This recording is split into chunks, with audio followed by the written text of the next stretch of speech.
And we're live.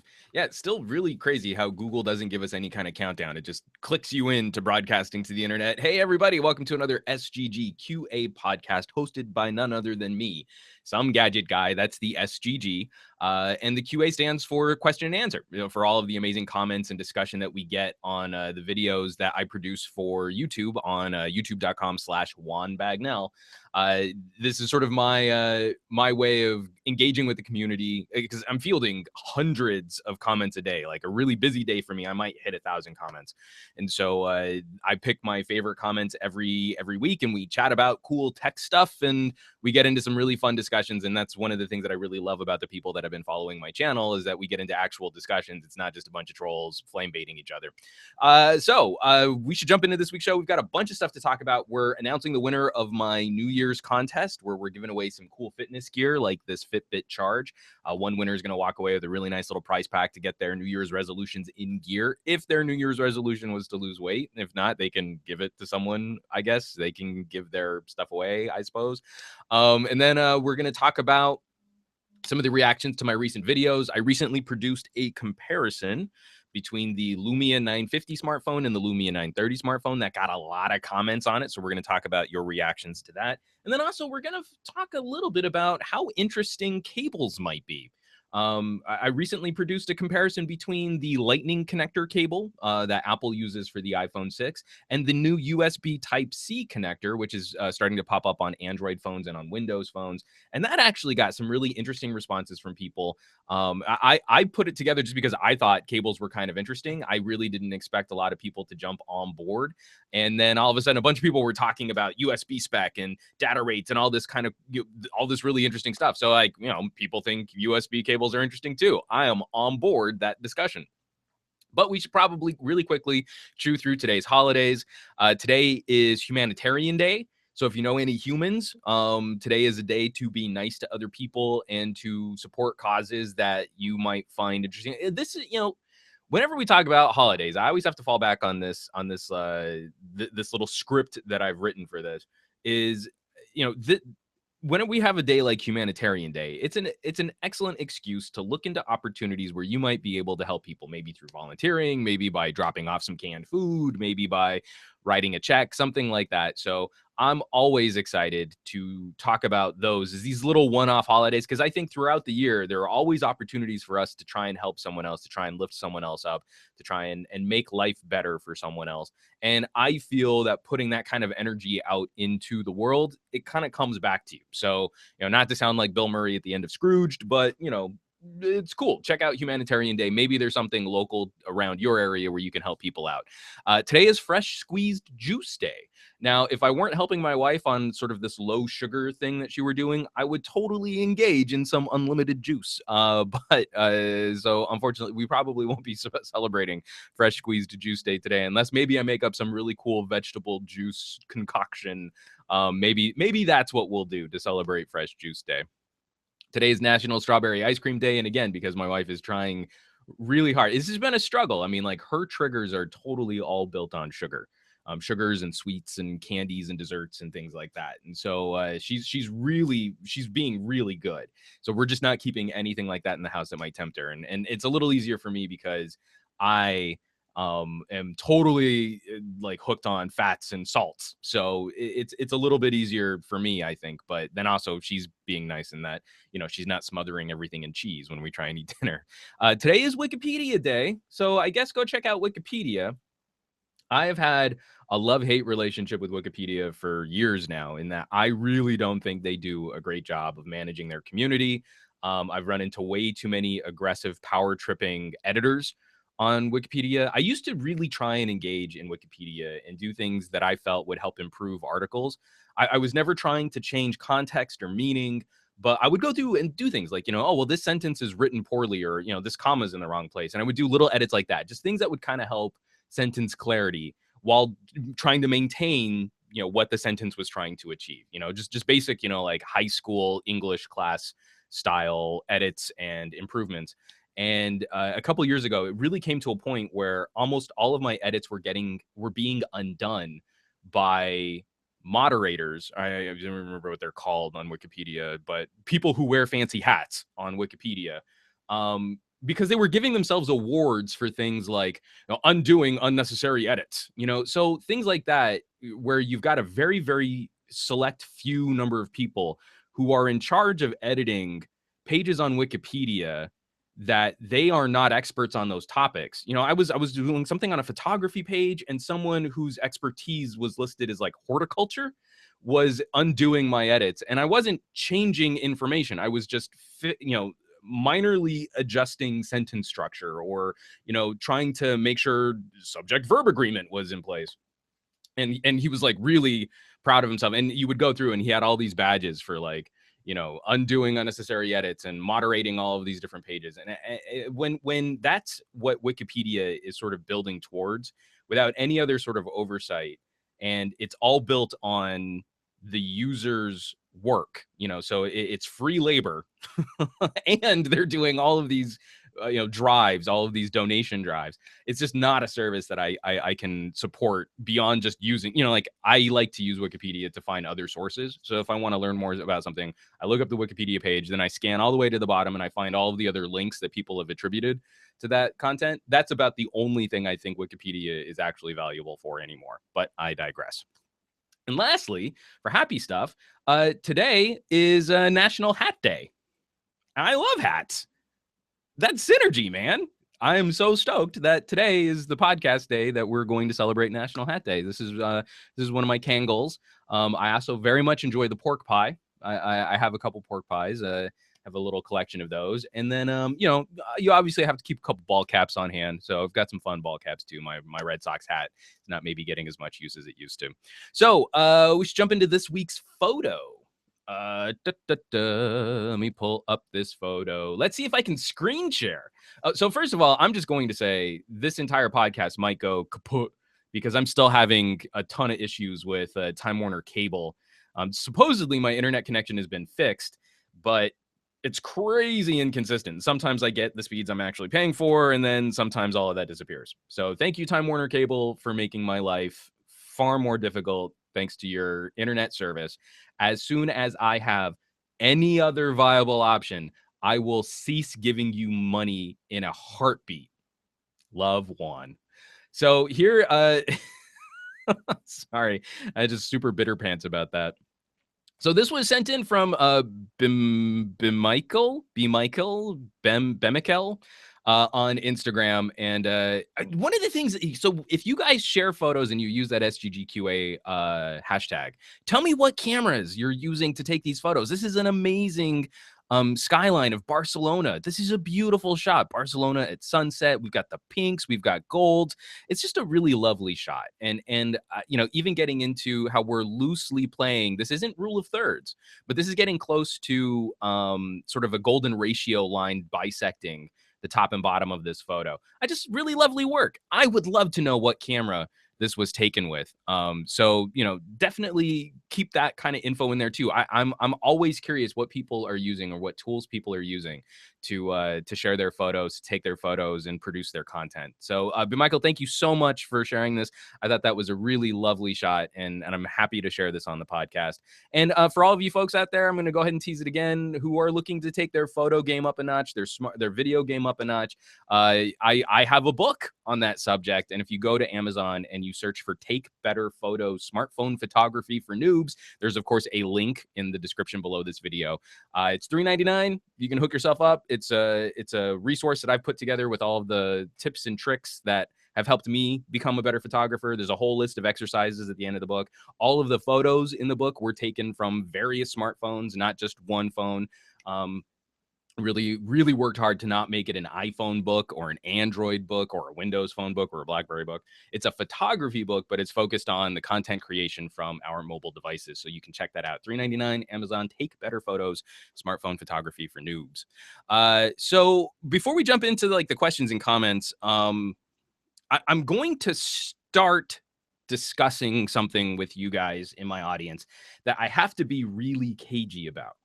I'm kind of technically under an NDA, but there are some major potential. So there's some potential major life changes which might be coming up for me, for our family, And that could very much affect what happens with the production on this channel. Now, ultimately, if this thing does happen, it would be really cool, and I think it would sort of expand on what it is that we're doing on this channel, and I think you guys would enjoy the content and the style and the production that would come from this major life change. But I can't deliver more information than that. So really, it's just because for those of you who are watching right now, chances are pretty good that you're some of my most consistent fans.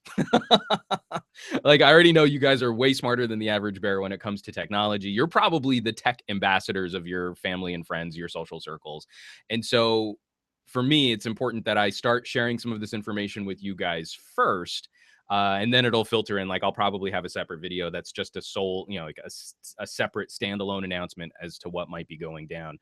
But just so that you guys are aware, there could be some very significant changes coming to this YouTube channel, to this show, and I don't want to leave you guys completely unprepared. But it could be really, really cool. It might be. Oh, I really want this to work. And so I'm going through, and it's like I've got a major decision to make, and I'm not entirely sure exactly how I'm going to finish that decision. So I'm going through and I'm like listing pros and cons. I'm seriously considering like flipping a coin or hitting the dartboard. And my wife comes in and is like, well, just do bubblegum in a dish and then just call it a day. So I'm like kind of stuck right now. When you have something that's potentially really cool and you're trying to sort it out, and you go into that kind of decision paralysis mode, and it's so messed up, guys. It's so messed up. But again, like I said, I want you guys to know something major might be coming down the pipe. I will let you all know if it does, when it does, and then hopefully we can all grow together and be super cool tech citizens on the internet. And speaking of super cool tech citizens on the internet, that's not what Dropcam is. That was the worst segue I think I've ever done on this show. So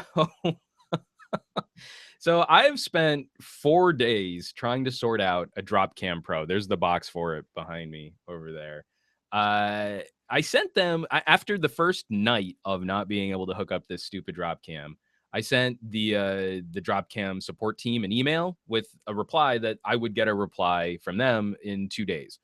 It's been 4 days and I've not heard from them. But thankfully, last night, I apparently landed on the magical dance of celestial alignment that would finally enable my Dropcam Pro to work. And it's kind of working now. I'm still sorting out some network issues. Actually, they're not even network issues. My network attached storage works fine. So I don't know what's going on with this Dropcam, and I'm trying to start the process of maybe trying to get it replaced, or under whatever warranty this thing might be under. But the reason why I bring this up is it's just very frustrating, because we hope that these products improve when they move to other organizations and they move to other companies. And so, Dropcam is a part of Nest. Google owns Nest.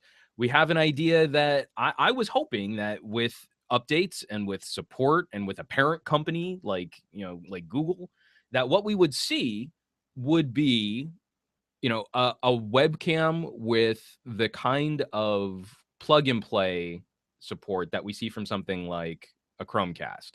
And that's absolutely not the case. It's been a very frustrating endeavor. And I was considering, I was planning on doing like a full review. We're using it because we really wanted some sort of a nanny cam, or like a kid monitor for our baby girl. And I'm not even sure it's going to be able to fulfill that role. That's something that's really important, being able to kind of have a live video feed from any device that we want to log in from. And I don't trust it. So if I don't trust it, I'm going to have a really hard time talking about it. And so if I do a review, it's not even going to be about reviewing the product, but just reviewing the culture of the company, which is supposedly supporting it. And that sucks. I'm really wanting to tackle more like family tech and daddy tech and kid tech and, science and educational opportunities and cool things that you can do for families.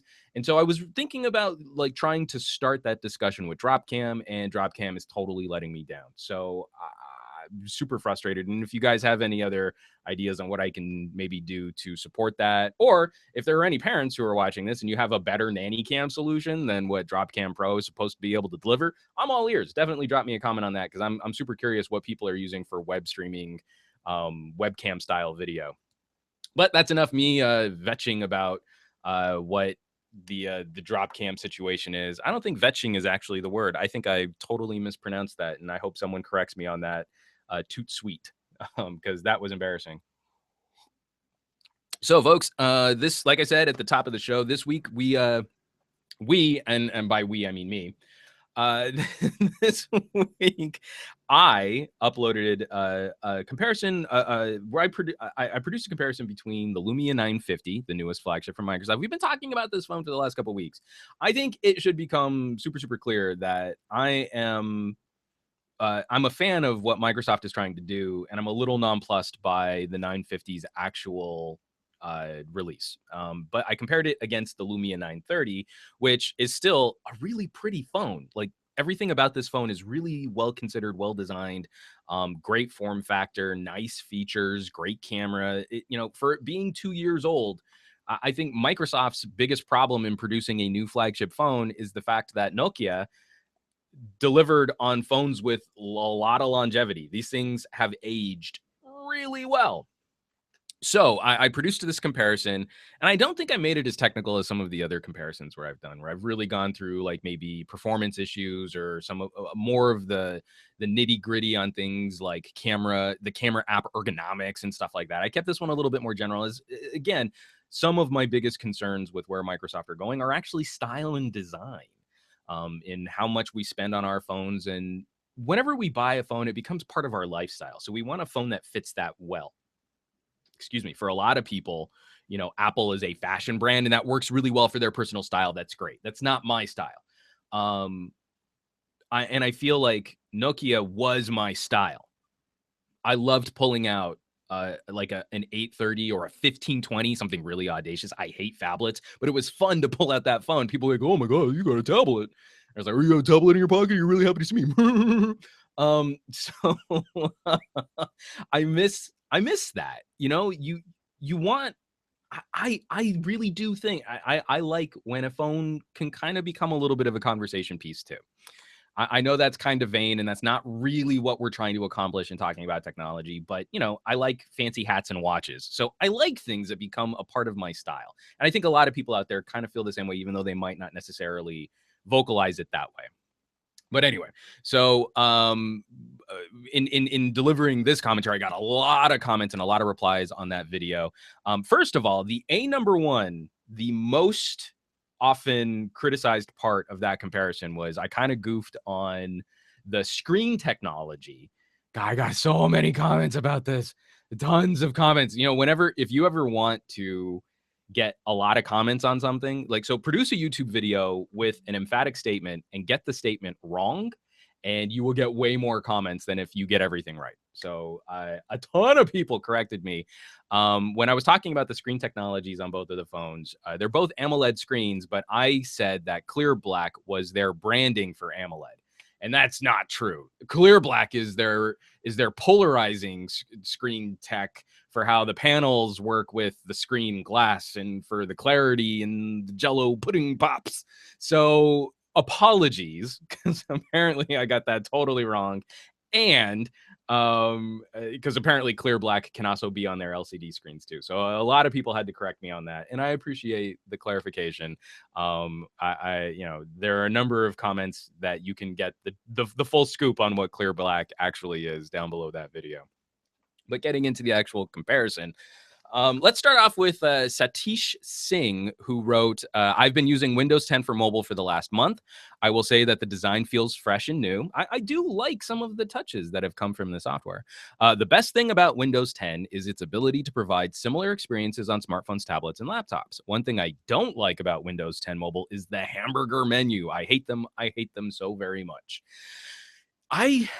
I didn't think I was going to be as angry about hamburger menus as I have been. There was this huge uproar over hamburger menus when we got the first early insider builds for Windows 10 for mobile. And hamburger menus, so on a hamburger menu, you see those three little lines and it looks like a square with three little lines. And, it's kind of like a sandwich or it looks like a hamburger. And that's why we call it a hamburger menu. So you tap on that and a panel slides out from the side of the phone, and that's where options are. My problem isn't necessarily with that design element. I don't hate that there's a panel sliding out and that's where my options are. What I hate is the inconsistency of where you go to look for settings and menu items. So some apps from Microsoft will have hamburger menus. That's fine. Some apps from Microsoft have tabs. So like the Photos app in Windows 10 for mobile has tabs at the top of the screen.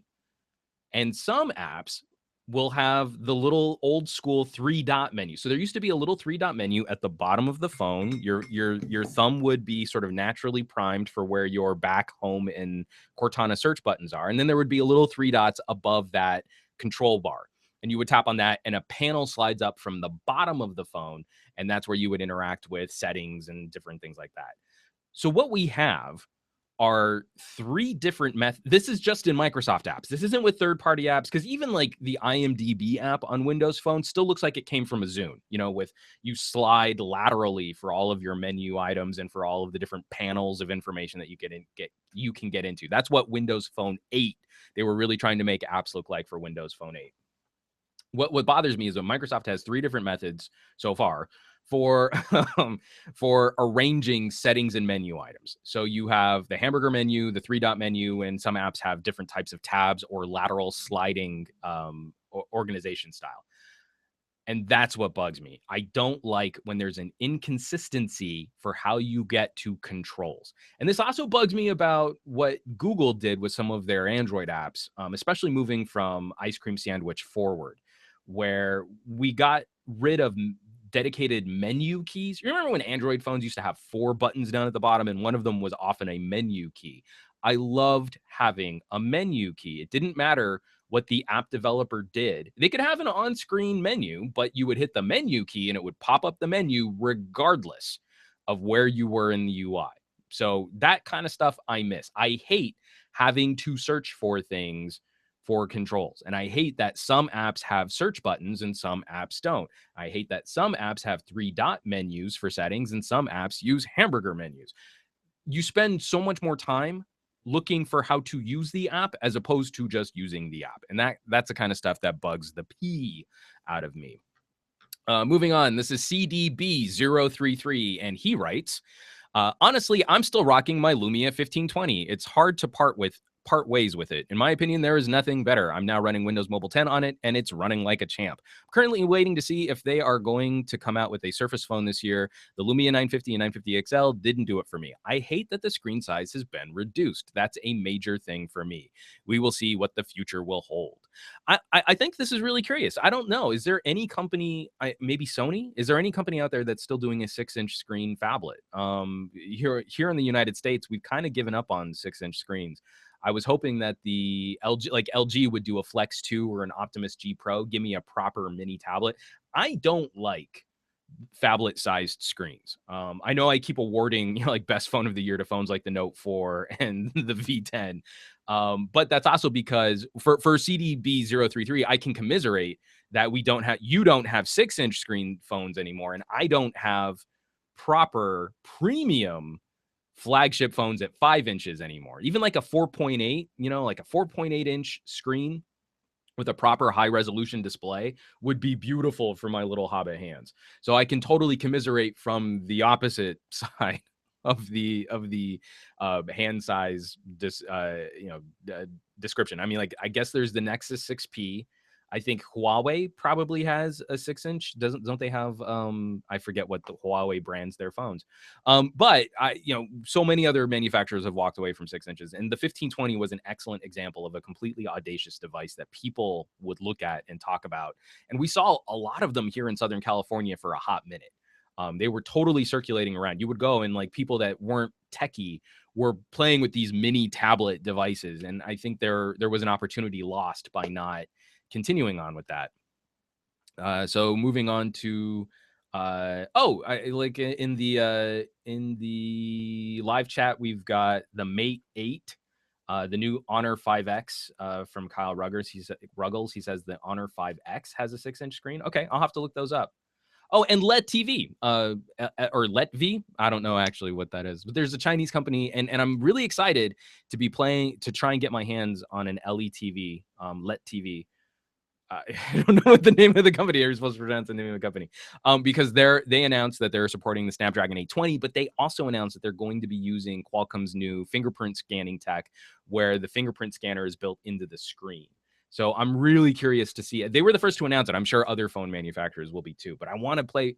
I really think here in the United States we grossly underestimate the influence from some of these new Chinese, not new, but from some of these more aggressive Chinese manufacturers. That Huawei is now building a market presence here in the United States, that other companies are actually starting to leapfrog what are the traditional big manufacturers are starting to do. I think that's really exciting stuff. So moving on, dpunch89 writes, I have a 930 now, and I've been using Windows Phone since the HTC HD7. Bam! The first large screen, air quotes, large screen phone at 4.3 inches. Do you remember when the Galaxy S2 came out and people were shocked at the 4.5-inch screen? I mean, just how far we've come in not a lot of time. Anyway, sorry. Phone at 4.3 inches when it launched. However, I have zero interest in the Continuum feature, and I think they should have spent a lot more effort getting app developers on board. I can't even find a decent banking app for my phone, which is ridiculous. Even major apps like Facebook don't have anywhere near the functionality of Android counterparts. Safe to say, unless they announce something revolutionary, I'll probably be switching to Sony phones, as they are waterproof and have just as good, if not better, cameras.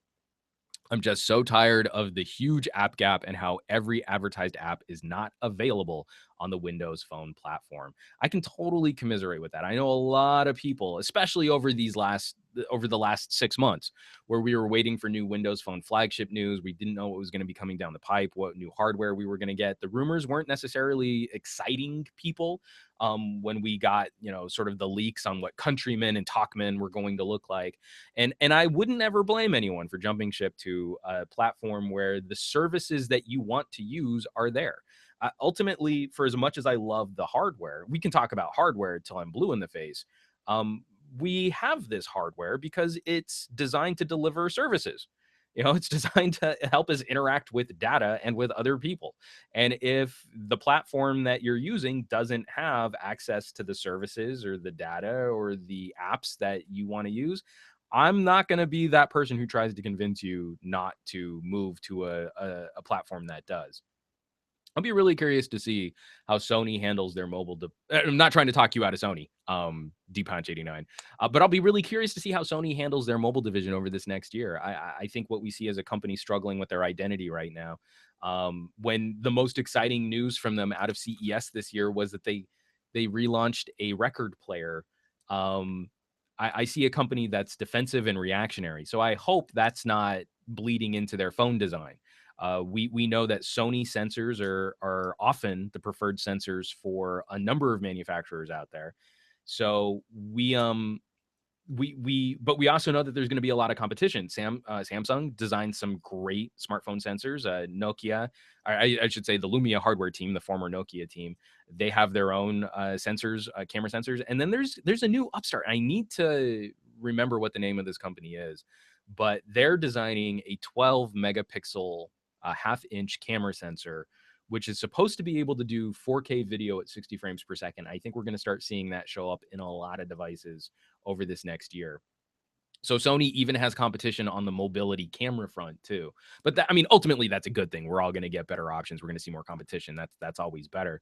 But that's where I get nervous about what Sony is trying to achieve or what they're trying to accomplish, because I don't see direction. I think the only team at Sony that's really I should say the only two teams. I think the PlayStation team is doing a pretty good job of executing on their on the things that make their product exciting for their customers. And then also the camera division is just killing it for their actual standalone cameras, for their full frame sensors. Just beautiful work from Sony on their mirrorless side. But I'll be curious to see what they do with mobility. I don't know that they've got a good strategy there. And I think in part, and we're going to talk about Sony and reviews and stuff in just a bit, but in part, their current tactics leave a lot of the world's markets untapped, and I think that can burn them in the long term.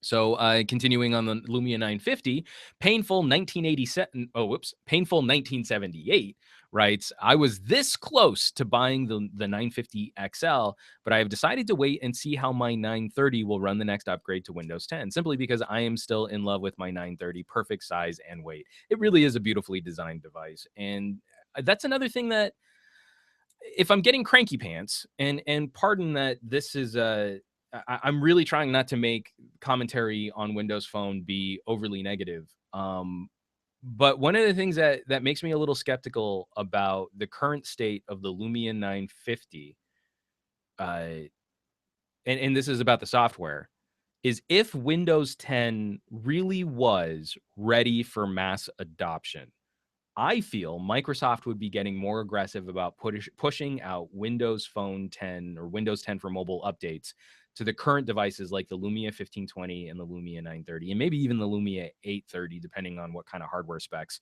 they really want this device, the software to be supported on. The fact that we still have not seen a consumer facing push, and not Windows Insider. I know so many people are trying to tell me that my reviews are out of date because Windows Insiders already have access to the 0.63 update and you're on the 0.29 update. Mer, mer. That's not what consumer facing software should be. You should not be buying a $600 device and then doing beta testing for Microsoft for free. Okay. That's not consumer facing. If you're a geek like me and you like playing with beta software, that's fine. But that's not really support for people who depend on their daily driver phone and don't want to have to do tech support on their own like that. That being said, the fact that we haven't seen actual Windows 10 updates for those older phones really does speak to me that Microsoft is not confident in Windows 10 as being a consumer solution yet. And that the Lumia 950 and the 950 XL really are soak devices, that there really are sort of beta test devices for consumers to work out all the kinks before they move on to a Surface phone. And that's how I feel about that. Jonah Travisano writes, hey, you made some really good points. A longtime Lumia 920 user who got an LG waiting for the 950. There's just nothing that screams buy me on the 950, so I'll wait for the price drop. And that's actually a pretty good jump right now. If you think if you think about where companies are going, I feel LG is actually following in the footsteps of what I liked about older Samsung devices. Like the V10 is the spiritual successor to the Note 4 as far as I'm concerned. And then with their camera tech, they've actually taken what I thought was the Lumia's strong suit. Their camera app was amazing, and I think LG has improved upon it. There are still some hardware things that I think the Lumia team does better, but overall, I think the best camera package right now is on the LG V10. But that also isn't another interesting point to bring up, in that the longevity of Nokia hardware was so formidable. You really look at the specs on a Lumia 920, and that's a phone that's years old, and it was still pretty competitive against last year's iPhone 6. Like, those two phones compete really well, and there are some things on the Lumia, like wireless charging built in, that the iPhone couldn't compete against from a feature standpoint. We had a good setup in terms of hardware and software, that with Microsoft sort of pumping the brakes and throwing cold water on the momentum there, that I really think that above all else has done the biggest disservice to Windows Phone. Not having newer hardware, not having competitive hardware, waiting to put out releases, waiting for Windows 10 to be ready, and then still putting out an unfinished product. It's just super disappointing that we've kind of fallen into that cycle again of waiting for it to be right, and then that means we don't actually get something good. And lastly, from Cans of Illusion, Cans of Illusion writes, I don't know. I just don't see where Windows phones are going with Windows 10. I mean, the new features are cool, like the Continuum and Iris Scanner, but I feel like it's forced. Unlike before with Windows 8, 8.1, you can really see how the Windows Phone OS grew, and everything that Nokia and Microsoft brought to the table was innovative. It's just not as exciting before. It's just not as exciting as before, and which I think is true now with all the current techs. I'm afraid that we have come to the point of stagnation when it comes to tech innovation. It just feels like they're all the same. And I don't disagree. I think you guys have heard me sort of wax philosophical, pontificate on the nature of the wireless industry and the sort of the tech industry in general. And I really do think we are rapidly approaching the post-smartphone world. And I want to explain that again because people always act like I'm saying smartphones will disappear in 4 years. And that's not what I'm saying. You know, we're in a post-PC world right now. Does it matter what computer you have at home? Remember when we used to get into huge fights between like HP and Dell? You know, that was like hot news in the business section, in the technology section. Dell has a new server, HP has a new blade. No one cares about that kind of stuff anymore. You know, HP's new laptop is thinner. You know, like no one cares. That's what we mean by a post PC world. A majority of your interactions and a majority of the content and the data that you consume are going to be on mobile devices first. And we all still kind of have some other larger computer solution for things that require us to get a different level of work done. And that's quickly eroding too, because, you know, a lot of people are writing articles in Word for tablets or, you know, doing their PowerPoint presentations from their phones or from, you know, mobile, hybrid devices and multi-mode devices. So what I think we're looking at with smartphones is the amount of time it took for PCs to become ubiquitous and then to become sort of boring and background devices was a really long time. But the adoption rate on cell phones to smartphones was much, much faster. And what we see again is that escalation in adoption rate for smartphones to uber cheap smartphones, especially when we start looking at developing markets. And so already this year, like at CES, we really started talking about wearables and we really started talking about VR and Internet of Things and connected home devices and a periphery, a personal area network cloud, a fog of digital interactions so that, you know, you could easily send information or receive information from a fridge to your phone or send video to your TV or throw notifications to a smartwatch. D-Brand was showing off glasses with Zeiss optics in them that you could use for smart notifications in a very augmented reality kind of way.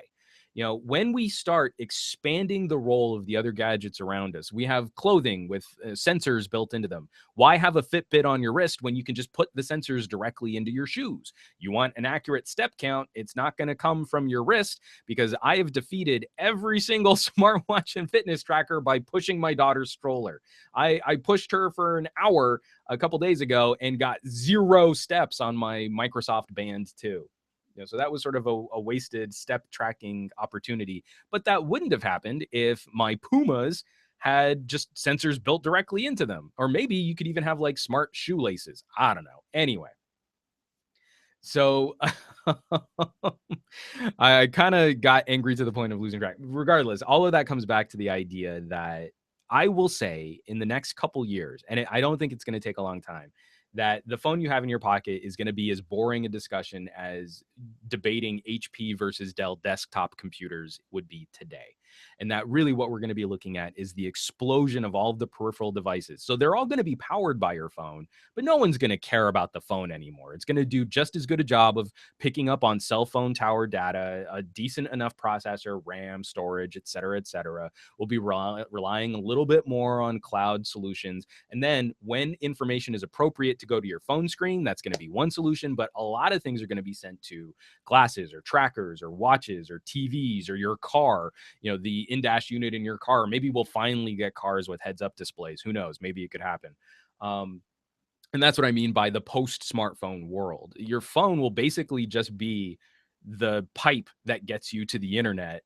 And the screen's still going to be important for some things, but we'll be spreading out what we interact with in terms of data. And I think that really does need to be the next major transition because the smartphone landscape is plateauing. Like every year, the differences from flagship phone to flagship phone are getting finer and finer and finer. And I think we're just kind of continuing to pile on disappointment when we expect revolution with every single product release. You know, it really does sort of, I really do think this market now to really get your money's worth, you know, wait a year, you know, go 2 years on your smartphone. And I think you'll be in a better position to be wowed by what comes out next. Going through the live chat, we've got a bunch of stuff going on in the live chat. We've got RGB Plaza, we've got Shots HD, we've got Kyle Ruggles, got Rick Yeager. What's up, Rick Yeager? Oh, and Rick Yeager sent me just an adorable picture of his dog. Just a great photo on Instagram. RGB Plaza. My Lumia 535's performance seems to be better than everyone's 950 XLs for some reason. And RGB Plaza asked for a solid state drive for Christmas for his laptop. It's a great upgrade. If you're not running on an SSD, I would highly recommend jumping over to a solid state. Kyle Ruggles, how the tablets are becoming laptops. I expect all laptops to be replaced by Surface-like devices. I agree with that sentiment too, and I'll even go one further, where I think this notion of your phone being your operating system is very quickly approaching. You look at something like Continuum, and there's no reason why we can't get back to that notion of what Motorola was trying to do with the laptop, what Continuum is trying to do for the Lumia 950, and with faster connection protocols like Thunderbolt and USB 3, there's really no reason why my computer can't be my phone, and then I can dock it into a cradle which has a crazy powerful processor and a crazy powerful GPU for me to get like video editing done in a more desktop style environment. Then pop the phone out, and then I can plug it or wirelessly send to some other screen for a tablet like experience or a laptop like experience. I really think things like that are going to become way more fluid. Let's see. Ameriporian, Kyle Ruggles, Ahmad, and RGB all wishing me good luck for my big major life change. I'm hoping that works out, guys. I really am. Ameriporian, that's a big bummer with the drop cam. And Kyle Ruggles, surprised no one has used their DSLR as a webcam, and it can be done easily. I've played with a couple different solutions. Unfortunately, my DSLR is like an older Canon 7D. And then my wireless, you know what? I should see about my mirrorless camera. I bet Samsung does have some cool tools for using an NX series camera. I'll have to play with that. That's actually not a bad idea. Kyle Ruggles, remember back in 1984, the Mac commercial? It's interesting how Apple kind of now represents the oppression they were trying to defeat back then. So constricted their ecosystem is. And I like nice little Yoda wording at the end of your comment there, Kyle Ruggles. I think Apple is probably in the most precarious position for the future of mobile computing right now. I think they've been the cagiest with their R&D. I think they're sitting on this huge mountain of cash, but their biggest uses for that cash have been to make investors happy, like doing stock buybacks and stock splits and stuff like that. And I don't see from them the same kind of passion for actual innovation, because I don't think that's where they make their money. I think they make their money on waiting a long time when something new comes out and then putting it into a device and acting like that was revolutionary. I think that's a dangerous place to be when both Google and Microsoft are iterating really quick. I mean, we might not love what Google and Microsoft are doing with some of their more recent projects, but they're iterating really quickly on becoming services-oriented companies. Apple still considers themselves to be a lifestyle hardware brand. And I don't think that's what's important. I think what's important is that a consumer has access to their favorite services no matter what device they're using. So for Apple fans, if you have the full Apple ecosystem, you like Apple Music, you like iTunes and Apple Books and all that mess, then great, that's fine. But I don't think that's going to continue being the trend for general consumers moving into the future. I think people will become increasingly disappointed when they pull up one device and then it doesn't work with another device, or features are missing from that device, and they're going to want that seamless. Like, I want a standard where my phone does this to my TV and does this to my car and does this to my watch and does this to my shoes. And that, I think, Apple is not very well prepared for. I mean, with Microsoft putting their apps on everybody's platforms, Google putting their apps on Apple's platform, they have all these wonderful Trojan horses so that, you know, if you use a Chromecast, my wife can still control a Chromecast from her work iPhone, even though she's more apt to reach for her Android phone. But that is a situation where Apple is woefully behind the rest of the industry. Ahmad Hassan writes, what do you think of the alleged Nokia prototypes floating on the internet? I'm a bit disappointed. I think Nokia needs, I know people want to see proper Nokia phones, but what we saw from the Nokia tablet, which was released recently and mostly just in China, was that it was basically just an iPad clone. It was built by the same Foxconn facility that builds the iPad. That's not what I want. I don't want Nokia badging on also ran devices or copycat devices. And so really one of the things that I think is most exciting about Nokia right now, one, the whole Alcatel Lucent um was it a merger that just happened, or did they buy out Alcatel-Lucent? Someone correct me in the comments or leave me a message in the live chat. But that's really interesting because their portfolio for things like data network and infrastructure and communications hardware, that's really interesting. That could be a really interesting development, especially for developing areas that are trying to build out 3G and 4G networks. And we're approaching what, we're going to have to start looking at what a 5G network might look like in densely populated areas. Excuse me.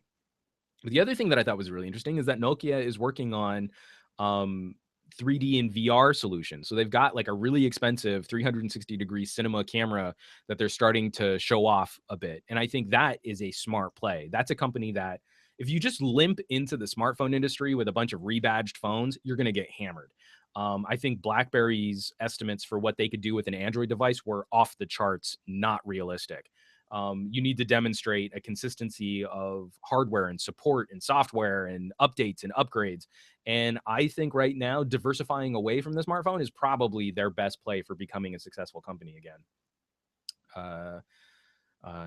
We had a little brief chat about 6-inch phones. And then McLaren 122 writes, I have a question. I have the HTC One Plus and thinking of getting a new HTC top model as will last about 2 years. Do you think that's a good move to do, or to go to another make, or to go to another manufacturer?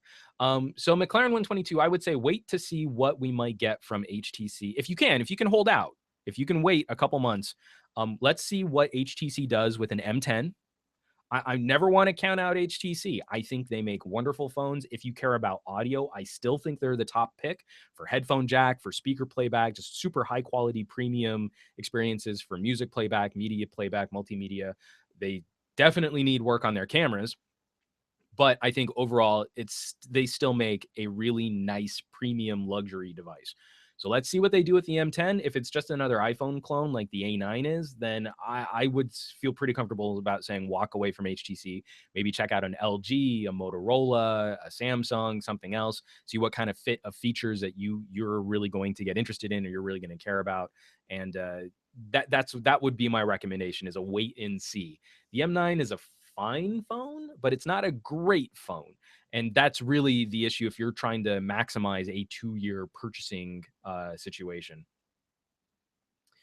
And then Ameriporian, I'd rather a company keep trying to innovate even if they miss than to just sit around and wait to see the next big thing and then basically copy it.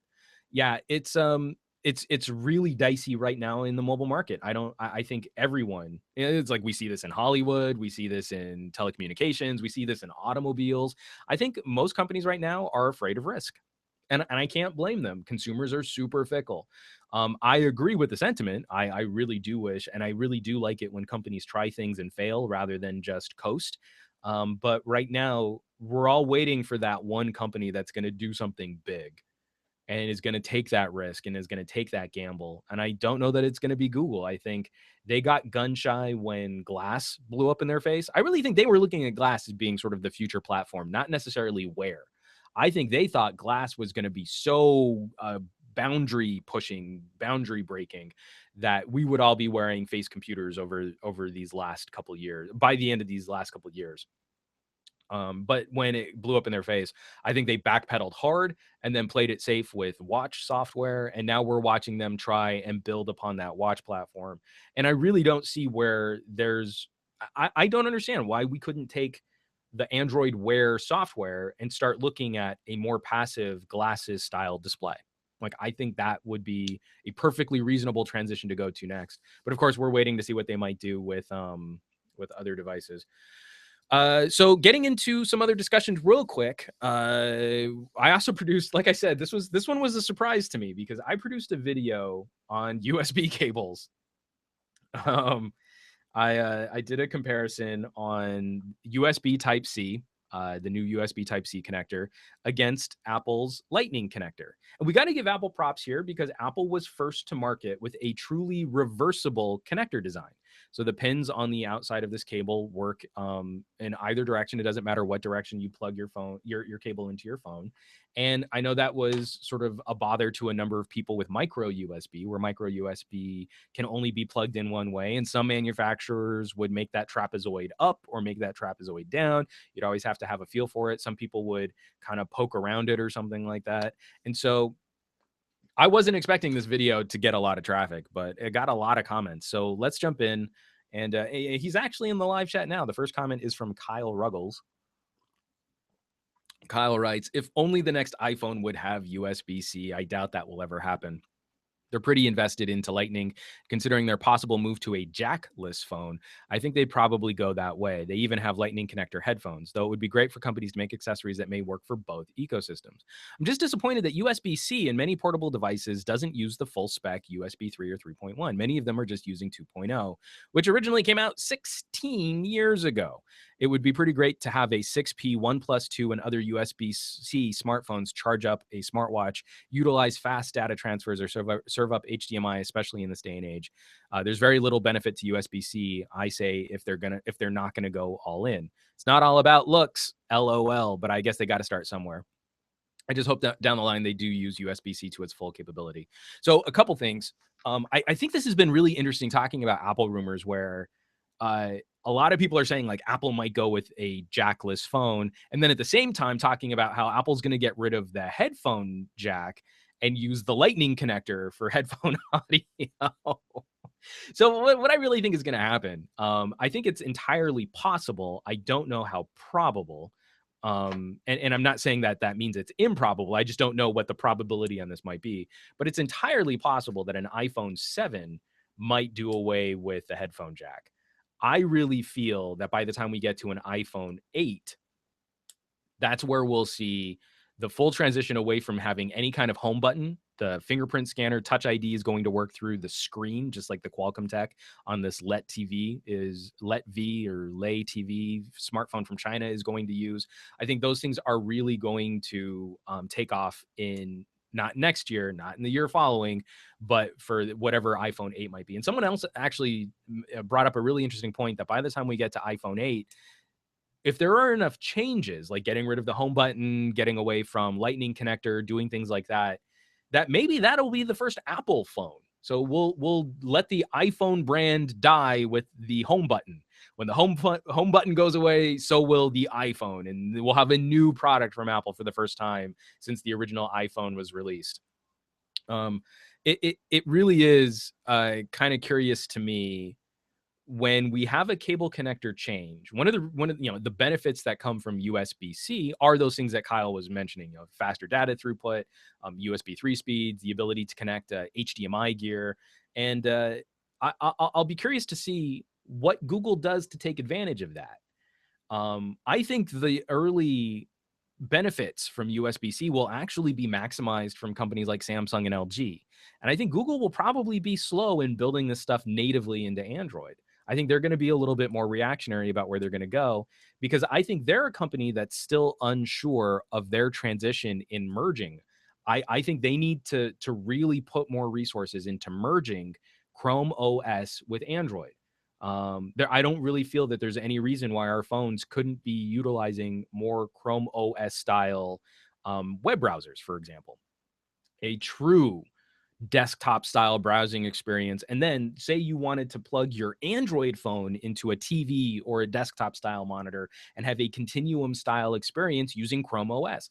There's no reason why we couldn't already be utilizing services like that natively from within Android's code. And I know there have been ROM manufacturers that have played with various ways that you can do that. Motorola tried to do that with Lapdog. I mean, we've danced around this.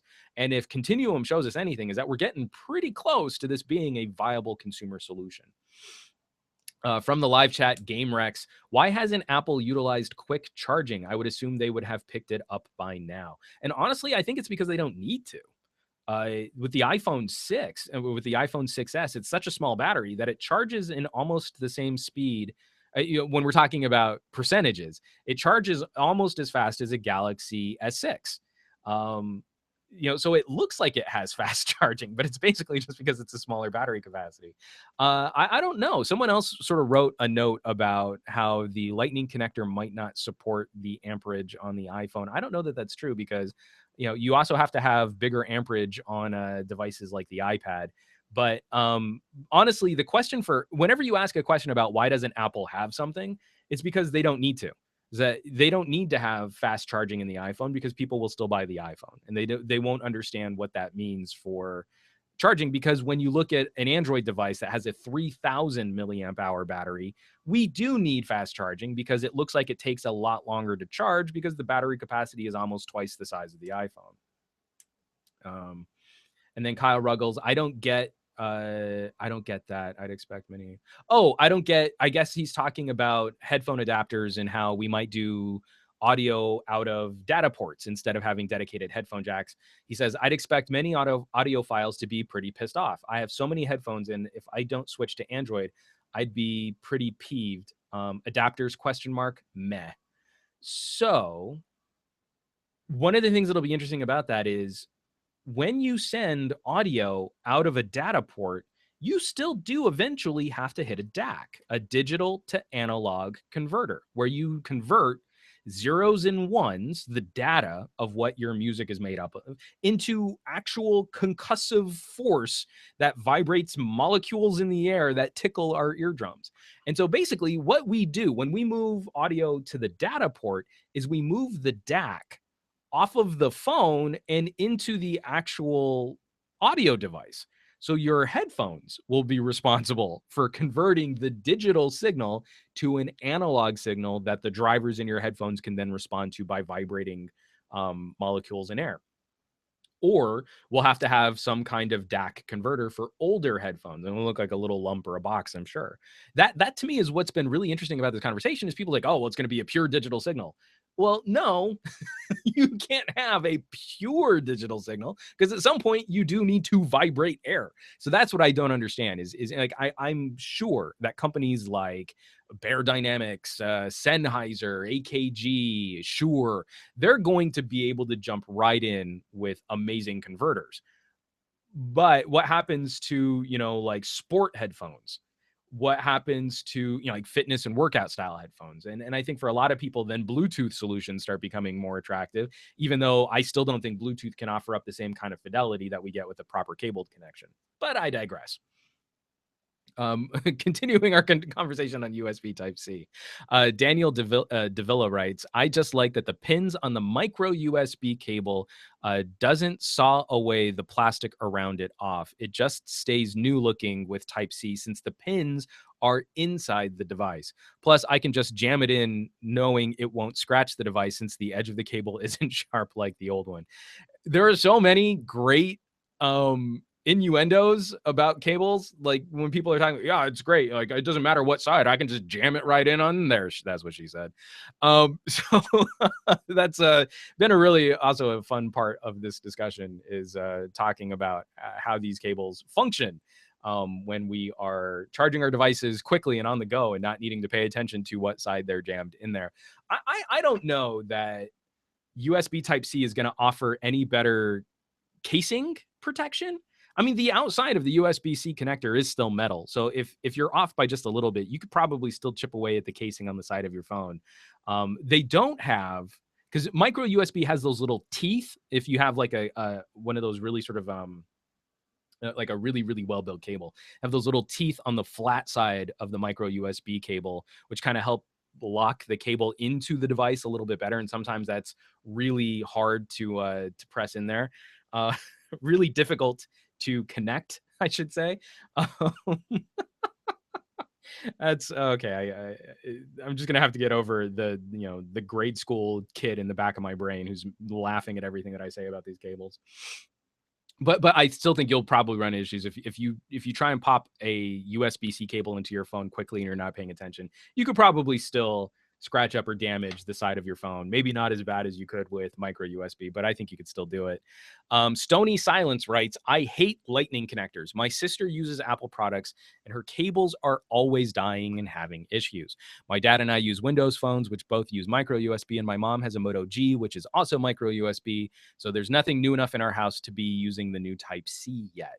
And that was also one of the most frequent comments on this video, on this comparison, where just how shoddy Apple's cabling is.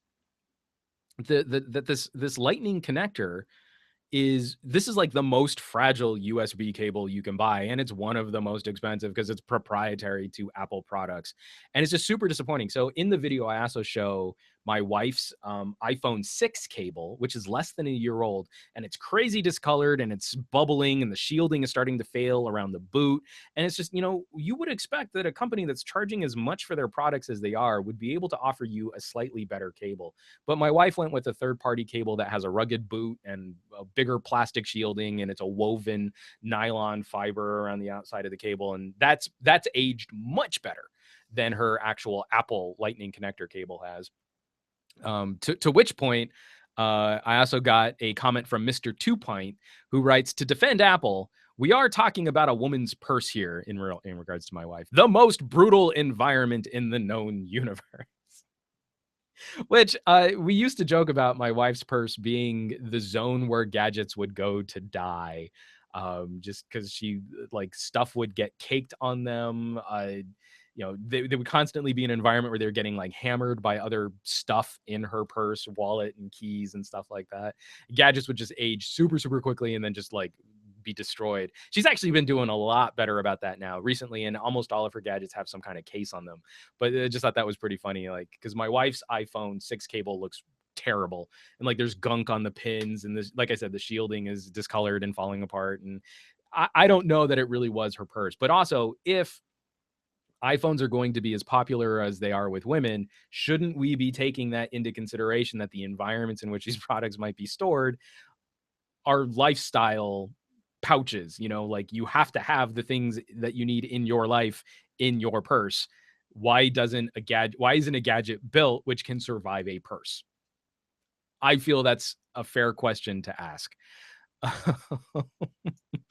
Yartin writes, I pretty much never have a problem plugging in my micro USB, but I have an HTC device, so the plug on the phone is upside down, and other people have trouble plugging in my phone. I asked my girlfriend to plug it in once while I was driving, and she managed to break the male end.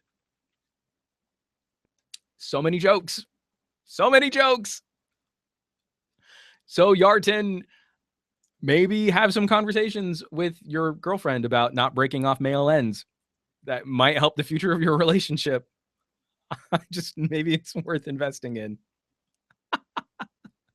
TNC Sun writes, well, I think the truth is we need Apple to change their device to Type-C, but not them, since they could not sell their adapter cable if they do so. And that's another thing that I'll be really curious to see. Again, you look at like the EU product specs where we're supposed to be having like a universal smartphone cable design, and how Apple is allowed to circumvent that by offering up an adapter. Like, the whole point of this is that we're supposed to be creating less e-waste. We're supposed to be having better compatibility across products. You invest in a charger, you don't have to throw the charger away. Thankfully, it's gotten way better when every phone had a proprietary connector, weird dock connector, pin connector, tube connector. We don't have that anymore, but it would be nice if we could still land Apple with a USB Type-C phone, and maybe for Apple phone, or what would be the iPhone 8, maybe we could get there. I think it would benefit Apple because they're already looking at that as the spec for the MacBook.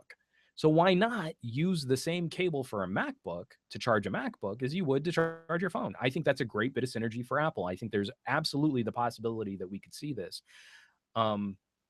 With every advance for things like data transmission, hooking up external monitors, different connectors like that.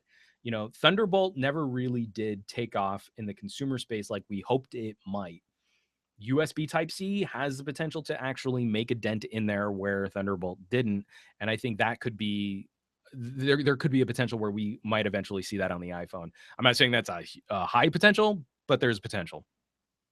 And then lastly, from Yukimi Kazari, I think Type-C is okay. Time will tell. How much of a cost difference is micro B to USB Type-C? If it costs more, then B won't see many companies adopt it for their mid to low range, which will really set it far behind in time it takes to adopt. It wasn't that long ago when companies were still using mini USB.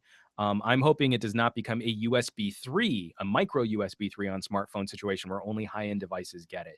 Yeah, that was a huge debacle, Yukimi. I can totally understand the concern because micro USB 3, I mean, what devices actually had it? Like, it was the Galaxy S5, the Galaxy Note 3, and then it just sort of disappeared. I know, I had a Lumia tablet that had micro USB 3 for its OTG port. So you would have to get a micro USB 3 to full size USB adapter to then plug in other USB peripherals. Um, the thing that's giving me, I'm pretty confident USB-C is just going to be the standard. It's kind of going back to what Kyle was saying, though. Whether or not the device supports the full spec of USB-C is probably where we're going to see the expense. The actual connector, I don't think, is really going to affect the price of a phone tremendously. It's just whether or not it's got full support for external monitors or it has the higher speed data bus. Things like that, I think, will really be what drives the price on a flagship device versus an entry level device. Whether it has a micro USB slot or a USB-C slot isn't really going to be, I think, the thing that determines cost. It's really just going to be, I think the concern is with entry level devices, especially for developing markets and countries that are still working on building out like 4G networks, is that you already have an infrastructure built around that cable. And it's a bigger deal to ask someone who can only afford like an $80 phone to then also buy a $12 cable. If they already have a couple micro USB cables, you got to switch everything over. So, just for legacy support, I went ahead and pulled the plug. I went ahead and bit the bullet. What, God, what saying am I trying to find there? I went ahead and got a USB-C to full size USB desktop style OTG cable. So that'll support some of my products out there. And then I also got a full size USB and USB-C memory card reader. And so one side has the regular USB connector and the other side has a USB-C connector. And already, I mean, like, this works great on my Lumia 950. You pop that in there, you can pop in a memory card, and it shows right up in the device storage in the file manager, just like you would want it to. And so for products like that, for OTG solutions, I've already invested in a couple things like that. And I have a couple USB-C cables now, but obviously I don't have near the same number of USB-C solutions as I do micro USB solutions. Whew. So, let me get one more comment out of the way. Or is this let me get this down to right here. And this was left on my channel from Luis Eduardo, who writes, you've reviewed LG, you reviewed Samsung, Nokia, Microsoft, Apple, HTC, but I've never seen a review of a Sony phone from you. I believe it's because the availability is poor in the US. If you could try and get one, I would absolutely love a Z5 review from you. You're the most honest and down-to-earth reviewer on YouTube, and it would be a pleasure getting that review from you. Keep up your great work. Cheers. I get this question, or I get this suggestion every day. I would love to spend more time with Sony phones. It has been maybe one of the biggest disappointments on my channel, just ahead of not really spending a lot of time with Nexus devices because I'm not the biggest Nexus fan. It has been the biggest disappointment that I have not gotten my hands on a Z Compact.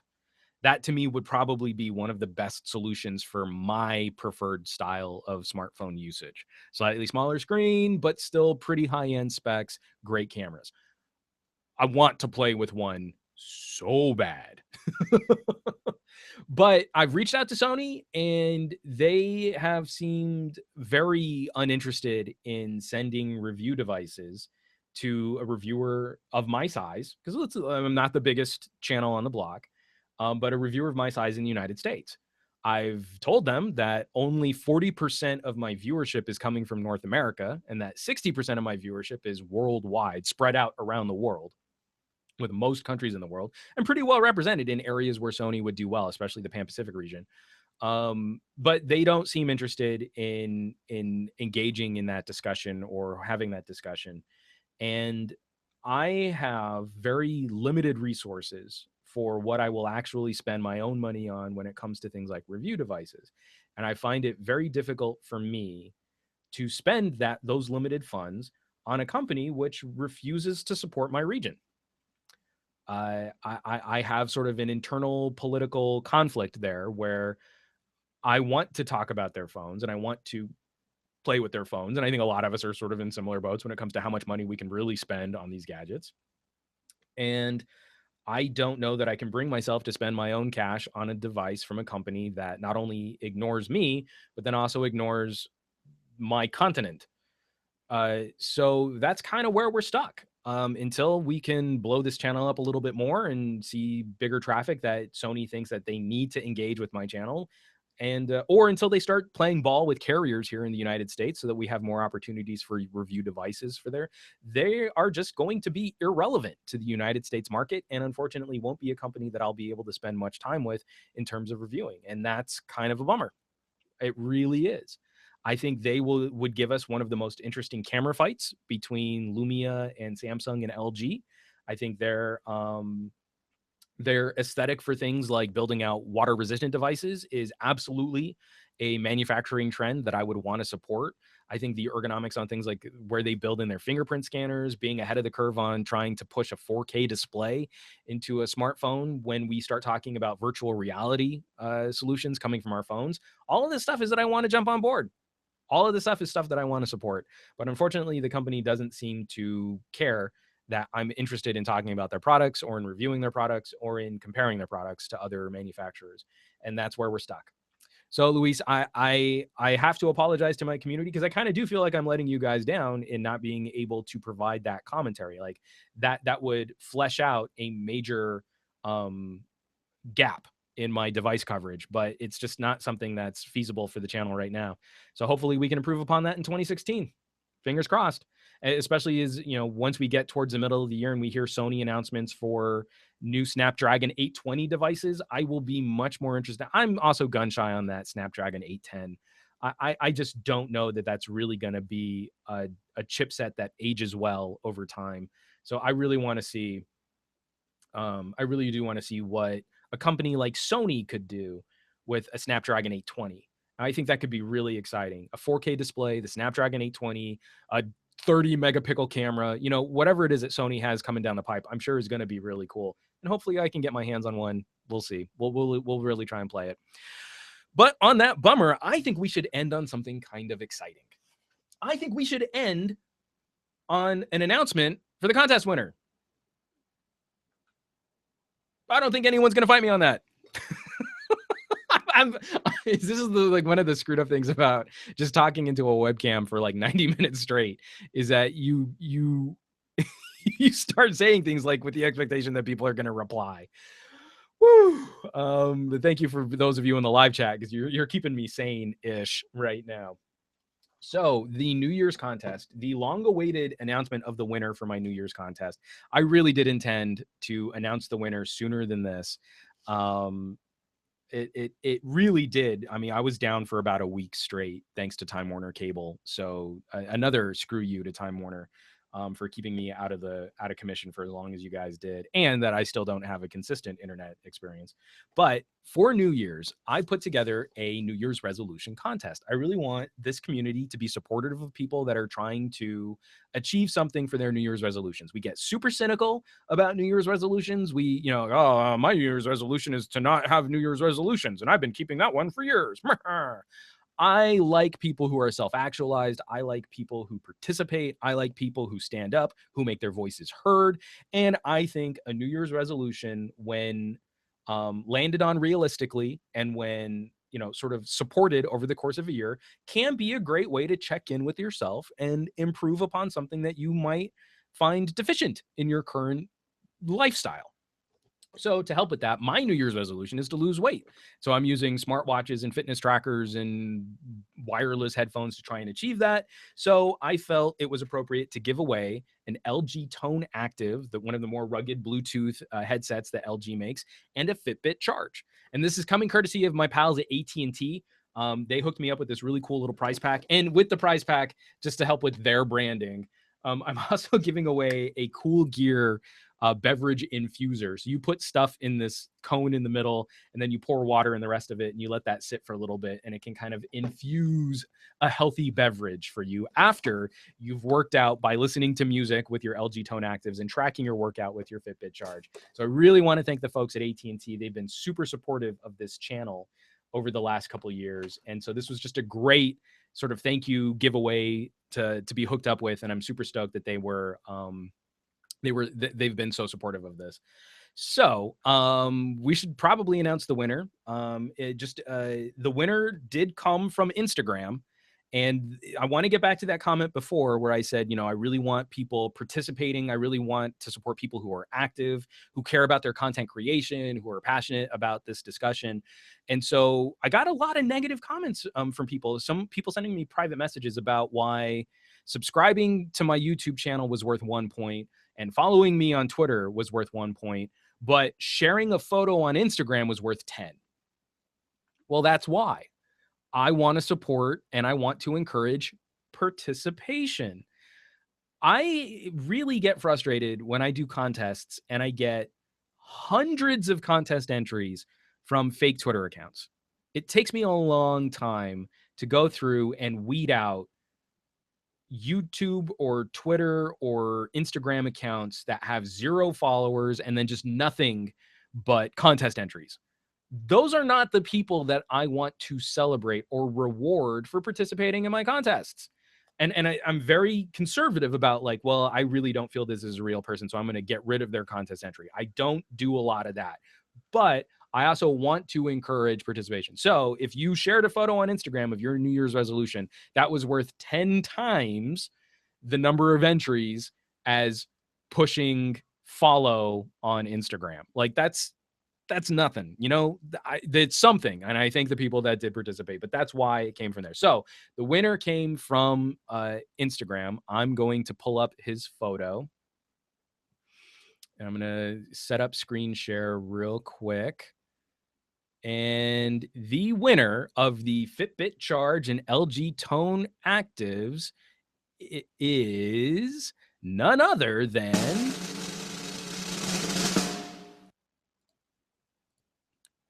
Mr. James McSwain on Instagram.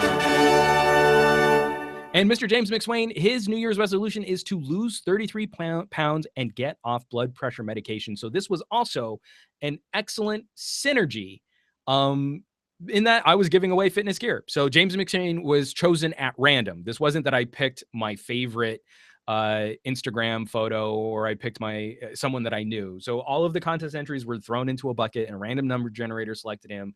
But he also, you know, an Instagram picture was worth 10 times the number of entries is just sort of following me on Twitter. So, James McSwain, I will be in contact with you for delivering your prize. I want to thank everybody who did participate, everybody who did follow me because of the contest, who's been interacting with me on Instagram. I've actually got a number of Instagram followers from this, and in following people back, it's super exciting because the people who followed me on Instagram all betray the notion that real people just take crappy photos with their phones. You know, whenever you see a gadget reviewer talk about like, well, I review my camera on my I review smartphone cameras in the way that real people take photos. And you're like, no, you're just excusing the fact that you take terrible photos. That's not how real people use their cameras. You're just a crappy photographer, tech blogger. So it's it's been something that's been really heartening because real people care about taking interesting photos. Real people care about capturing moments, preserving memories, and the people that have been following me through these kinds of contests all reinforce that.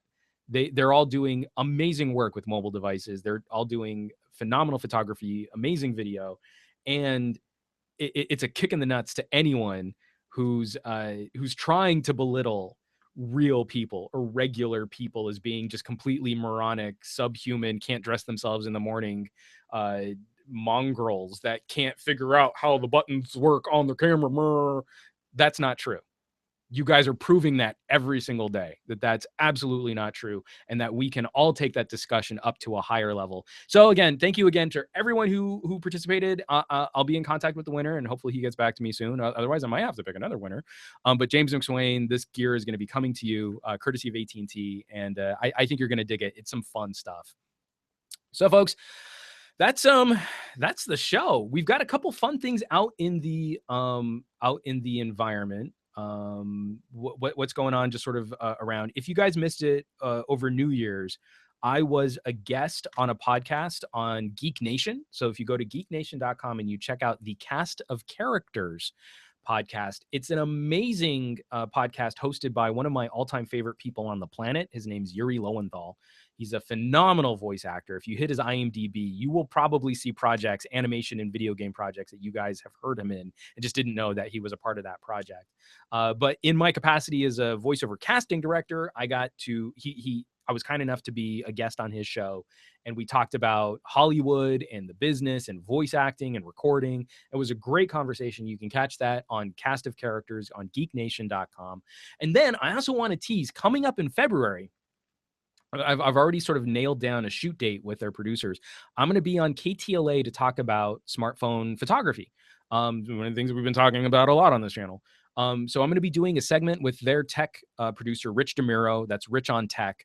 We're going to be working together on doing a little primer on how to improve your smartphone photos.